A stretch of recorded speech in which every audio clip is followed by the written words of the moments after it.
Hello everyone, welcome to my channel. This is Parneet. I hope you all are doing well. So today in this video lesson, we are going to discuss writing module. We are going to discuss task 2 of writing module. ਹੁਣ task 2 ਦੀ ਜੇ ਆਪਾਂ ਗੱਲ ਕਰੀਏ, ਤੁਸੀਂ ਸਾਰੇ aware ਹੋ task 2 ਦੇ ਵਿੱਚ ਆਪਾਂ ਨੂੰ ਲਿਖਣਾ ਹੁੰਦਾ ਇੱਕ ਐਸੇ, ਚਾਹੇ ਆਪਾਂ ਪੇਅਰ ਹੋ ਰਹੇ ਹਾਂ ਫॉर ਜਨਰਲ ਟ੍ਰੇਨਿੰਗ ਔਰ ਫॉर ਅਕੈਡਮਿਕ ਐਗਜ਼ਾਮ। ਜਦੋਂ ਗੱਲ ਆਉਂਦੀ ਹੈ ਰਾਈਟਿੰਗ ਦੀ ਤੇ ਰਾਈਟਿੰਗ ਦੇ ਵਿੱਚ ਜਦੋਂ ਗੱਲ ਆਉਂਦੀ ਹੈ ਟਾਸਕ 2 ਦੀ ਤਾਂ ਅਸੀਂ ਸਾਰੇ ਹੋ ਜਾਂਦੇ ਹਾਂ ਪੈਨਿਕ ਨਰਵਸ, ਹੈ ਨਾ? ਕਿਉਂ? Because task 2 is very challenging. ਸਾਨੂੰ ਸਾਰਿਆਂ ਨੂੰ ਅਗਰੀ ਕਰਨਾ ਹੀ ਪਏਗਾ, ਟਾਸਕ 2 ਸੱਚੀ ਦੇ ਵਿੱਚ ਚੈਲੰਜਿੰਗ ਹੁੰਦਾ। ਬਟ ਜੇ ਤੁਸੀਂ ਧਿਆਨ ਵਿੱਚ ਰੱਖੋਗੇ ਛੋਟੇ ਛੋਟੇ ਇੰਪੋਰਟੈਂਟ ਟਿਪਸ ਐਂਡ ਟ੍ਰਿਕਸ ਜਾਂ ਮੈਂ ਕਹਾਂ ਟੈਕਨੀਕਸ, ਤਾਂ definitely you could achieve your desired band score. ਤਾਂ ਅੱਜ ਮੈਂ ਤੁਹਾਨੂੰ ਦੱਸੂੰਗੀ ਇੰਪੋਰਟੈਂਟ ਟੈਕਨੀਕਸ ਜਿਨ੍ਹਾਂ ਨੂੰ ਤੁਸੀਂ ਯੂਜ਼ ਕਰਨਾ ਵੈਰੀ ਪ੍ਰੀਸਾਈਜ਼ਲੀ ਐਂਡ ਵਾਈਜ਼ਲੀ। ਜੇ ਉਹਨਾਂ ਨੂੰ ਫੋਲੋ ਕਰੋਗੇ, ਉਵੇਂ ਤੁਸੀਂ ਪ੍ਰੈਕਟਿਸ ਕਰੋਗੇ ਫਰਮ ਦਾ ਵੈਰੀ ਬਿਗਨਿੰਗ, ਤੇ ਡੈਫੀਨੇਟਲੀ ਤੁਸੀਂ ਅਚੀਵ ਕਰ ਪਾਓਗੇ ਆਪਣਾ desired band score. So without wasting any time let's get started.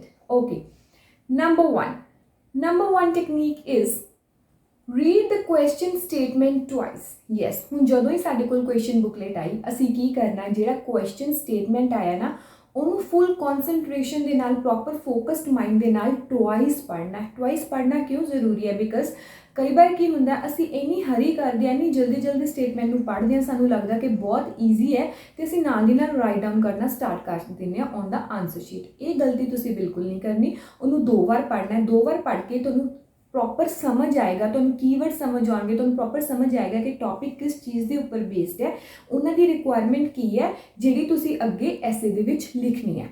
For example, ਤੁਹਾਨੂੰ ਕਾਜ਼ਿਸ, ਇਫੈਕਟਸ ਐਂਡ ਸੋਲਿਊਸ਼ਨਸ ਪੁੱਛੇ, ਲੇਕਿਨ ਤੁਸੀਂ ਜਲਦੀ ਦੇ ਵਿੱਚ ਉਹਦੇ ਕਾਜ਼ਿਸ ਤੇ ਸੋਲਿਊਸ਼ਨ ਹੀ ਲਿਖਿਆ ਹੈ ਜਾਂ ਇਫੈਕਟ ਐਂਡ ਸੋਲਿਊਸ਼ਨ ਹੀ ਲਿਖਿਆ ਹੈ। ਉਹਨੇ ਐਂਡ ਦੇ ਵਿੱਚ ਲਿਖਿਆ ਸੀ ਰਾਈਟ ਯੋਰ ਓਪੀਨੀਅਨ। ਤੁਸੀਂ ਆਪਣਾ ਓਪੀਨੀਅਨ ਲਿਖਣਾ ਭੁੱਲ ਹੀ ਗਏ। ਉੱਥੇ ਕੀ ਮਿਲੇਗੀ? ਤੁਹਾਨੂੰ ਪੈਨਲਟੀ ਮਿਲੇਗੀ। ਐਂਡ ਐਸੇ ਆਂਦੇ ਹੋਏ ਵੀ ਪ੍ਰੋਪਰ ਲਿਖ ਕੇ ਵੀ ਆਉਂਗੇ, ਫਿਰ ਵੀ ਤੁਹਾਡਾ ਡਿਜ਼ਾਇਰਡ ਬੈਂਡ ਸਕੋਰ ਕਦੇ ਵੀ ਨਹੀਂ ਆਏਗਾ। Clear? Second, divide your time very precisely and accurately, ਹੈ ਨਾ? ਹੁਣ ਜਿਹੜਾ ਤੁਸੀਂ ਆਪਣਾ ਟਾਈਮ ਮੈਨੇਜਮੈਂਟ ਕਰਨੀ ਹੈ, ਐਜ਼ ਵੀ ਆਲ ਨੋ, ਸਾਨੂੰ ਰਾਈਟਿੰਗ ਦੇ ਵਿੱਚ 40 ਮਿੰਟਸ ਦਾ ਟਾਈਮ ਮਿਲਦਾ, ਠੀਕ ਹੈ? 40 ਮਿੰਟਸ ਦੇ ਵਿੱਚ ਅਸੀਂ ਇੱਕ ਆਪਣਾ ਐਸੇ ਪ੍ਰੀਪੇਅਰ ਕਰਨਾ ਹੁੰਦਾ ਹੈ। ਮੀਨਸ ਮਿਲਦਾ ਨਹੀਂ, ਆਪਾਂ ਖੁਦ ਡਿਸਾਈਡ ਕਰ ਲੈਂਦੇ ਹਾਂ ਕਿ 1 ਆਰ ਹੈ, 20 ਅਸੀਂ ਟਾਸਕ 1 ਨੂੰ ਦਿੰਦੇ ਹਾਂ ਤੇ 40 ਵੀ ਡਿਵੋਟ ਫॉर ਦਾ ਟਾਸਕ 2। ਹੁਣ ਉਹ ਜਿਹੜੇ 40 ਮਿੰਟਸ ਨੇ, ਹੈ ਨਾ, ਜੇ ਤੁਸੀਂ 40 ਮਿੰਟਸ ਦੇ ਵਿੱਚ ਹੀ ਲਿਖਦੇ ਹੋ, ਉਹਨੂੰ ਵੀ ਬਹੁਤ ਪ੍ਰੀਸਾਈਜ਼ਲੀ ਤੁਸੀਂ ਡਿਵਾਈਡ ਕਰੋ। ਉਹਨੂੰ ਤੁਸੀਂ ਕਿਵੇਂ ਡਿਵਾਈਡ ਕਰੋਗੇ? First 5 minutes for the brainstorming, next write the essay within 25 to 30 minutes. ਜਿਹੜੇ ਐਂਡ ਵਾਲੇ 5 ਮਿੰਟਸ ਹੋਣਗੇ ਉਹ ਆਪਾਂ ਕਰਾਂਗੇ proofreading. Now first 5 minutes ਜਿਹੜੇ ਤੁਸੀਂ ਕੱਢੋਗੇ ਬ੍ਰੇਨ ਸਟੋਰਮਿੰਗ ਦੇ ਲਈ। ਹੁਣ ਬ੍ਰੇਨ ਸਟੋਰਮਿੰਗ ਕੀ ਹੈ? ਬ੍ਰੇਨ ਸਟੋਰਮਿੰਗ ਇੱਕ ਬਹੁਤ ਇੰਪੋਰਟੈਂਟ ਪਾਰਟ ਹੈ ਜਦੋਂ ਵੀ ਤੁਸੀਂ ਐਸੇ ਲਿਖਦੇ ਹੋ। ਬ੍ਰੇਨ ਸਟੋਰਮਿੰਗ ਦੇ ਵਿੱਚ ਤੁਸੀਂ ਕੀ ਕਰਨਾ ਹੈ? ਬ੍ਰੇਨ ਸਟੋਰਮਿੰਗ ਦੇ ਵਿੱਚ ਸਭ ਤੋਂ ਪਹਿਲਾਂ ਤੁਸੀਂ ਫਾਈਂਡ ਆਊਟ ਕਰੋਗੇ ਕੀਵਰਡ, ਮੀਨਸ ਤੁਹਾਡੇ ਟੌਪਿਕ ਦਾ ਮੇਨ ਸੈਂਟੈਂਸ ਕੀ ਹੈ ਜਿਹਦੇ ਉੱਪਰ ਤੁਸੀਂ ਫਰਦਰ ਟੌਪਿਕ ਲਿਖਣਾ ਹੈ, ਫਰਦਰ ਐਸੇ ਲਿਖਣਾ ਹੈ, ਮੀਨਸ ਆਪਣੀ ਇੰਟਰੋਡਕਸ਼ਨ ਬਣਾਉਣੀ ਹੈ। ਕਲੀਅਰ? ਦੈਨ ਤੁਸੀਂ ਸਰਚ ਕਰੋਗੇ for the synonyms and the vocabulary, ठीक है? किस चीज़ ਦੇ ਉੱਪਰ ਟੌਪਿਕ ਹੈ, ਸਪੋਜ਼ ਪੋਲਿਊਸ਼ਨ ਦੇ ਵਿੱਚ ਹੈ, ਪੋਲਿਊਸ਼ਨ ਰਿਲੇਟਿਡ ਜਾਂ ਟ੍ਰੈਫਿਕ ਰਿਲੇਟਿਡ ਤੁਹਾਡੇ ਕੋਲ ਵਧੀਆ ਵਾਈਡ ਰੇਂਜ ਆਫ ਵੋਕੇਬਲਰੀ ਵਰਡਸ ਹੋਣੇ ਚਾਹੀਦੇ ਨੇ, ਔਰ ਆਈ ਕੁਡ ਸੇ ਸਿਨੋਨਿਮਸ ਹੋਣੇ ਚਾਹੀਦੇ ਨੇ, ਠੀਕ ਹੈ? ਦੈਨ ਫਲੋ ਚਾਰਟ ਬਣਾਓਗੇ ਆਈਡੀਆਜ਼ ਦਾ, ਜਿਹੜੇ ਤੁਸੀਂ ਬੀਪੀਸ ਦੇ ਵਿੱਚ ਲਿਖੋਗੇ। BP1 ਫਟਾਫਟ ਆਈਡੀਆਜ਼ ਲਿਖੋ, BP2 ਫਟਾਫਟ ਆਈਡੀਆਜ਼ ਲਿਖੋ। This is all called brainstorming, ਜਿਹੜੀ ਤੁਹਾਨੂੰ ਬਹੁਤ ਕੰਮ ਆਏਗੀ ਜਦੋਂ ਤੁਸੀਂ 25 to 30 ਮਿੰਟਸ ਦੇ ਵਿੱਚ ਐਸੇ ਲਿਖੋਗੇ। ਜੇ ਤੁਸੀਂ ਸਟਾਰਟਿੰਗ ਦੇ ਵਿੱਚ ਬ੍ਰੇਨ ਸਟੋਰਮਿੰਗ ਨਹੀਂ ਕਰੋਗੇ ਤਾਂ ਗਾਈਜ਼ ਤੁਸੀਂ 25 to 30 ਮਿੰਟਸ ਦੇ ਵਿੱਚ ਐਸੇ ਕਦੇ ਵੀ ਨਹੀਂ ਲਿਖ ਸਕੋਗੇ, ਬਿਕਾਜ਼ ਫਿਰ ਤੁਹਾਨੂੰ ਸੋਚਣਾ ਪਏਗਾ ਨਾਲ। ਬਟ ਅਗਰ ਬ੍ਰੇਨ ਸਟੋਰਮਿੰਗ ਕਰੋਗੇ, ਪਹਿਲਾਂ ਤੋਂ ਹੀ ਇੱਕ ਪ੍ਰੋਪਰ ਲੇਆਊਟ ਤਿਆਰ ਹੈ ਨਾ, ਮੈਂ ਕਹਿਦਾ ਇੱਕ ਨਕਸ਼ਾ ਤਿਆਰ ਹੈ, ਇੱਕ ਮੈਪ ਤਿਆਰ ਹੈ, ਤਾਂ ਫਿਰ ਤੁਸੀਂ ਸਿਰਫ ਲਿਖਣਾ ਉਹਨੂੰ ਦੇਖ ਕੇ, ਸੋਚਣ 'ਤੇ ਵੀ ਜ਼ਿਆਦਾ ਟਾਈਮ ਨਹੀਂ ਲੱਗੇਗਾ। ਕਲੀਅਰ? ਐਂਡ ਲਾਸਟ ਵਾਲੇ 5 ਮਿੰਟਸ ਕਾਹਦੇ ਲਈ ਨੇ? ਪ੍ਰੂਫ ਰੀਡਿੰਗ ਲਈ ਨੇ। ਹੁਣ ਇੱਥੇ ਮੈਂ ਤੁਹਾਨੂੰ ਦੱਸੂੰਗੀ ਪ੍ਰੂਫ ਰੀਡਿੰਗ ਇਜ਼ ਮਸਟ। ਆਪਣੇ ਮਾਈਂਡ ਦੇ ਵਿੱਚ ਬਿਠਾ ਲਓ, ਜਿੰਨਾ ਇੰਪੋਰਟੈਂਟ ਤੁਹਾਡੇ ਲਈ ਇੱਕ ਐਸੇ ਰਾਈਟ ਡਾਊਨ ਕਰਨਾ ਹੈ, ਉਨਾ ਹੀ ਇੰਪੋਰਟੈਂਟ ਹੈ ਐਂਡ ਦੇ ਵਿੱਚ ਪ੍ਰੂਫ ਰੀਡ ਕਰਨਾ। It is mandatory. ਜੇ ਤੁਸੀਂ ਐਂਡ ਦੇ ਵਿੱਚ ਪ੍ਰੂਫ ਰੀਡਿੰਗ ਨਹੀਂ ਕੀਤੀ ਤਾਂ ਮੰਨ ਲਓ ਤੁਸੀਂ ਉਹ 40 ਦੇ 40 ਮਿੰਟ ਜਿਹੜੇ ਐਸੇ 'ਤੇ ਲਿਖੇ ਹੋ ਸਾਰੇ ਵੇਸਟ ਕਰਕੇ ਆਏ ਹੋ। ਕਿਉਂ? ਬਿਕਾਜ਼ ਪ੍ਰੂਫ ਰੀਡਿੰਗ ਜਦੋਂ ਕਰੋਗੇ ਉਦੋਂ ਬਹੁਤ ਸਾਰੀਆਂ ਛੋਟੀਆਂ ਗਲਤੀਆਂ ਤੁਹਾਨੂੰ ਆਪਣੇ ਆਪ ਫਾਈਂਡ ਆਊਟ ਹੋਣਗੀਆਂ। ਪ੍ਰੂਫ ਰੀਡਿੰਗ ਨੂੰ ਹਮੇਸ਼ਾ 2 ਪਾਰਟਸ ਦੇ ਵਿੱਚ ਡਿਵਾਈਡ ਕਰੋ। In first part first of all go through the whole ऐसे सारे ऐसे ਨੂੰ देखो है ना, ਉਹਦੇ ਵਿੱਚ ग्रामेटिकल एरर्स ਨੂੰ फाइंड आउट करो, ਉਹਦੇ ਵਿੱਚ देखो मैं स्ट्रक्चर्स ठीक पाए हैं, कॉम्पलैक्स स्ट्रक्चर यूज़ किए हैं, मैं वोकेबलरी सिनोनिम्स यूज़ किए हैं या नहीं किए, ठीक है, मेरे आइडियाज़ एक्यूरेट हैगे या नहीं हैगे। इन सैकेंड पार्ट ਦੇ ਵਿੱਚ ਕੀ ਕਰੋਗੇ, सिर्फ ਤੁਸੀਂ स्पैलिंग्स एंड पंक्चुएशन ਤੇ ਧਿਆਨ ਦੋਗੇ, cheque out the spellings, because कई बार रनिंग हैंड ਦੇ ਵਿੱਚ ਅਸੀਂ जल्दी ਵਿੱਚ स्पैलिंग्स आंदे हुए भी गलत लिख देंगे हैं। एंड देन पंक्चुएशन का ध्यान दो, कनैक्टेड सही जगह पर पाए, फुल स्टॉप पाया, कॉमा सैमीकोलन जिथे यूज़ होने से वो पाए या नहीं पाए, बिकॉज ये सारे तुहाडे मार्किंग क्राइटेरिया दे विच आउंदे हैं ते तुसीं सारे इन्हां तो अवेयर होने चाहिए हो स्टार्टिंग दे विच ही, ठीक है।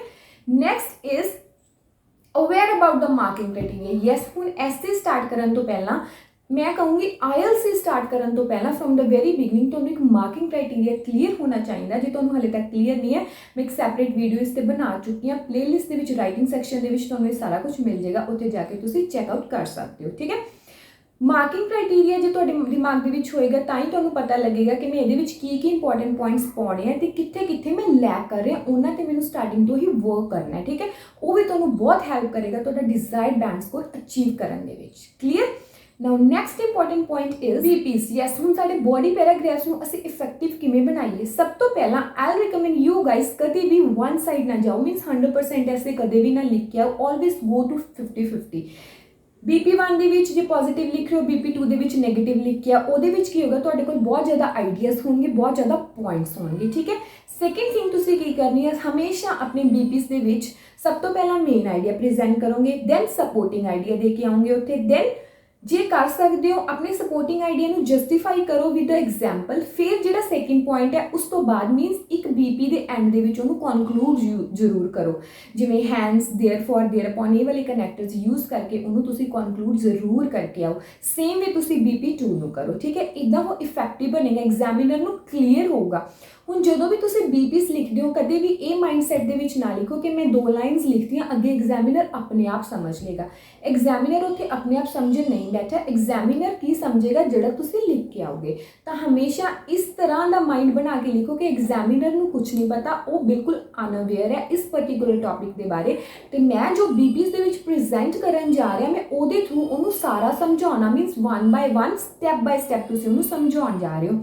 ਉਹ ਕਿਵੇਂ ਹੋਏਗਾ ਜੇ ਤੁਸੀਂ ਪਹਿਲਾਂ ਮੇਨ ਆਈਡੀਆ ਦੱਸੋਗੇ, then supporting idea, then if you could always justify it with example, then paragraph ਦੇ ਐਂਡ ਦੇ ਵਿੱਚ ਉਹਨੂੰ ਕਨਕਲੂਡ ਕਰਕੇ ਆਓ, ਮੀਨਸ ਉਹਨੂੰ ਐਂਡ ਕਰੋ, clear. Next important point is connectors. Yes, जो गल आती है कनैक्टर्स की, लिंकर्स की, कोहेसिव डिवाइसिस की, सानू सारिਆਂ ਨੂੰ पता बहुत ज़्यादा कनैक्टर्स ने, there is a long list है ना।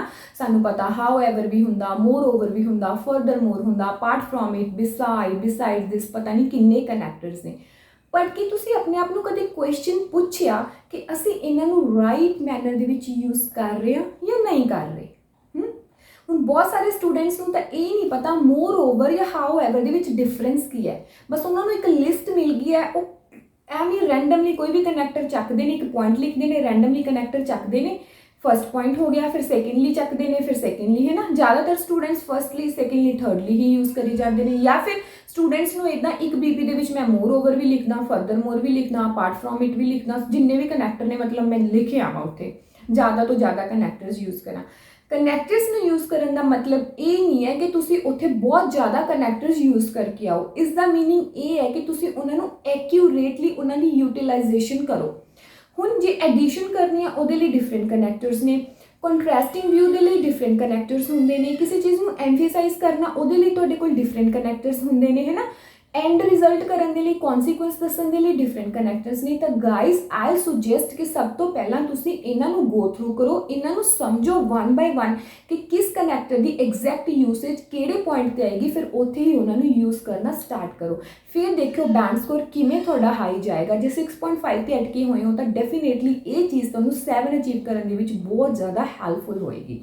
Clear. Next is repetition. Yes, avoid repetition as much as you can guys. वो रेपिटेशन बहुत ज़्यादा देखते हैं, ये नहीं है कि कोई क्वेश्चन स्टेटमेंट के उन्हें थिंक पूछ लिया तो तुसी बार बार थिंक यूज़ करी जा रहे हो।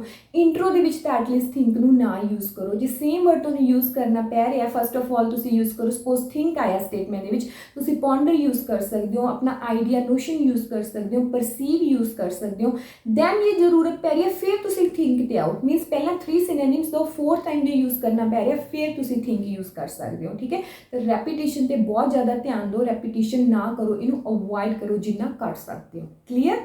Next is structures. Yes, structures ते भी मैं एक बहुत वधिया डेडिकेटेड वीडियो बना चुकी हाँ। जे तुहानू कोई भी प्रॉब्लम है स्ट्रक्चर दे विच, तुहानू नहीं पता स्ट्रक्चर्स की ने, किवें यूज़ करिए, उन्होंने भी तुसी राइटिंग सैक्शन दे विच जाके चैकआउट कर सकते हो। ठीक है, मैं कहूँगी डेफिनेटली चैक करो if you want to achieve 7 और 7+। ठीक है, हुण स्ट्रक्चर्स नू हमेशा तुसी कदे भी उत्थे सिंपल छोटे छोटे शॉर्ट सेंटेंसिस ना लिख के आओ। Try to write complex sentences. जे कंपाउंड नहीं लिख सकते तो कॉम्पलैक्स का लिख के ही आओ। कॉम्पलैक्स सेंटेंसिस तुसी किवें लिखोगे, जे तुहाडी स्टार्टिंग तो प्रैक्टिस होएगी फिर ही लिखोगे। जे तुहानू इस पर्टिकुलर चीज़ दे विच बहुत ज़्यादा प्रॉब्लम तुसी फेस कर रहे हो तो मैं सुजैसट करूँगी आइल स्टार्ट करन तो पहला कुछ दिन एटलीस्ट 1 वीक तुसी इस पर्टिकुलर चीज़ से डिवोट करो। वो टाइम तुहानू बहुत ज़्यादा हैल्पफुल होएगा when you write your complete full fledged essay. Clear. Next is always try to write your essay on official sites. जो प्रैक्टिस करते हो उदों की गल कर रही हैं, सिंपल कॉपी चक के वो ना लिखो क्योंकि वर्ड लिमिट के फिर बहुत ज़्यादा कॉन्स्ट्रेंट्स आउणगे। जो फाइनल पेपर के लिखोगे उत्थे इन्ना टाइम नहीं होएगा कि तुसी वर्ड लिमिट काउंट करके आओ। स्टार्टिंग तो ही तुहानू पता होना चाहिए कि तुसी 250 वर्ड्स ने जिहड़ा उन्होंने कहा होंगे you should write at least 250 words, है ना। 250 वर्ड्स तो ज़्यादा ही लिख के आओ। जो घट लिखोगे तो पेनल्टी मिलेगी, ज़्यादा लिखोगे कोई बैंड नहीं कटणगे, तो ज़्यादा ही लिख के आओ। तो वह आइडिया तुसी स्टार्टिंग तो किवें लै सकते हो, जदों तुसी स्टार्टिंग तो एक ऑफिशियल शीट के उपर स्टार्ट करना राइट करना स्टार्ट करोगे, उतों ही तुहानू आइडिया होएगा कि मैं एवें 2 पेज का लिख के आना है, 2.5 पेज का लिख के आना, उतों ही तुहाडा एक माइंडसैट बन जाएगा। फिर फाइनल पेपर के विच ये चीज़ तुहानू सोचने की बिल्कुल भी जरूरत नहीं पएगी। ठीक।